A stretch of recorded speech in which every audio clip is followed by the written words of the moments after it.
French Revolution inspired other societies to stand up against the autocratic governments.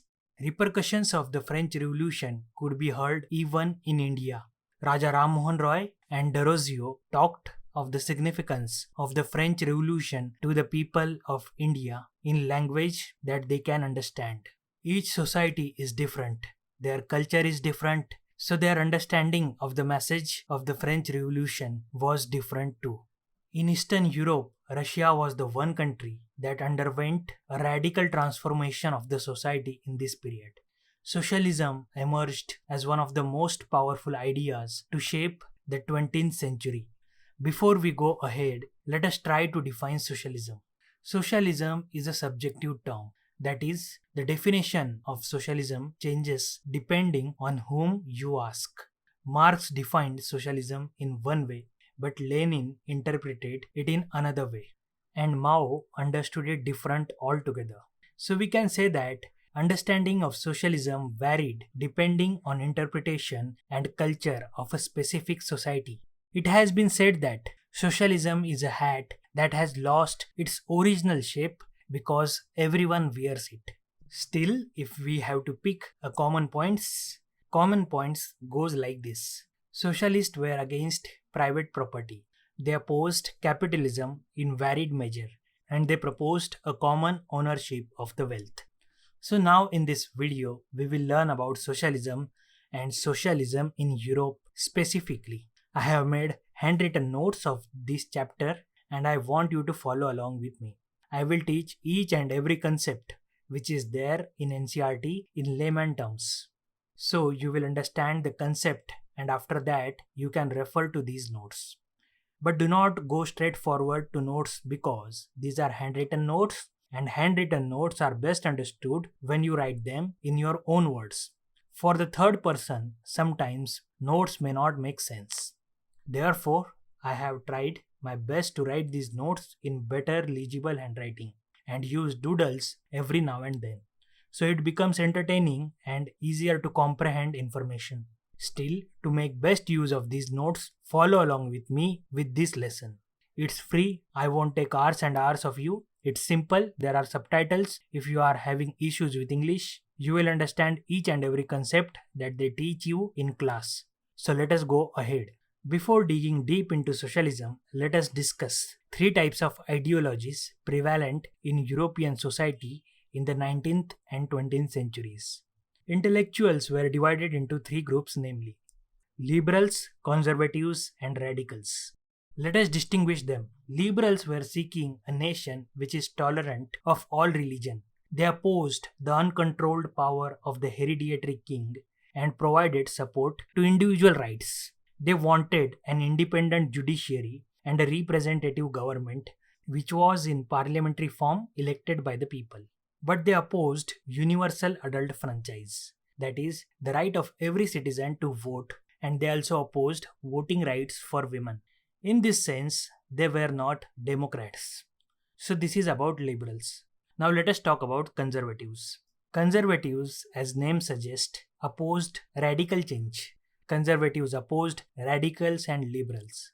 Conservatives were not open to change, but they understood that sooner or later change was inevitable. So they demanded that change should be slow. The third group was of radicals. These guys were excited for the change to happen. These guys disliked the concentration of wealth, opposed privileges given to great landowners and wealthy factory owners. Even most of the radicals supported women's right to vote. Now, the 19th century was the age of industrialization. The Industrial Revolution was at its peak. Production was at an all-time high, but this industrialization brought many social and economic changes. Communication was faster than ever before. Railways increased the speed at which transportation used to take place. Industrialization brought men, women, children to factories. Issues of housing, sanitation, and air pollution surfaced. Issues such as unemployment, long working hours, poor wages, housing, and sanitation popped up. Liberals and radicals, about whom we talked earlier, searched for solutions to these issues. They even opposed privileges enjoyed by the old aristocracies. Men and women rallied behind liberals and radicals. People demanded nations where all citizens can have equal rights. People started deliberations on how society should be structured. And by mid 19th century, socialism attracted widespread attention. Socialism tried to provide a comprehensive answer to the question how society should be structured. Socialists opposed private ownership of property. They claimed that private ownership is the cause of all evil.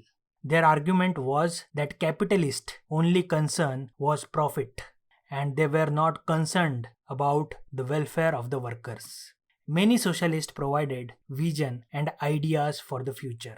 For example, Robert Owen, an English manufacturer, sought to build a cooperative community in Indiana, USA.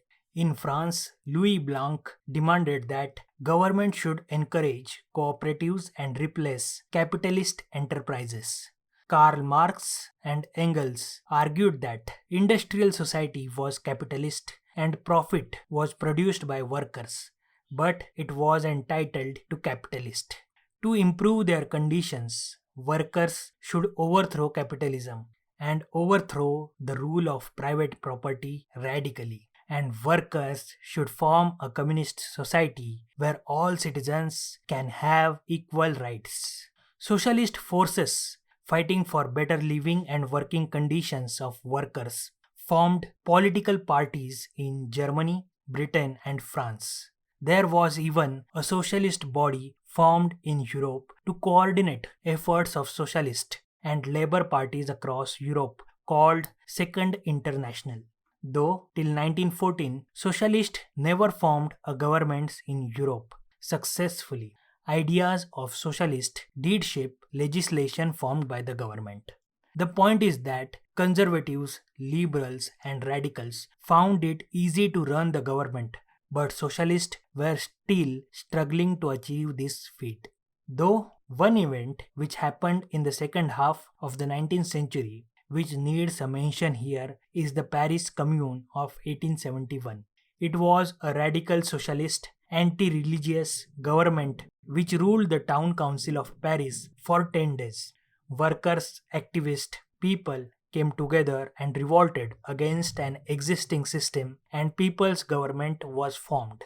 But soon the commune was crushed. But this event was seen as a trailer to social revolution. So when socialists became successful in creating their own government, where did it happen?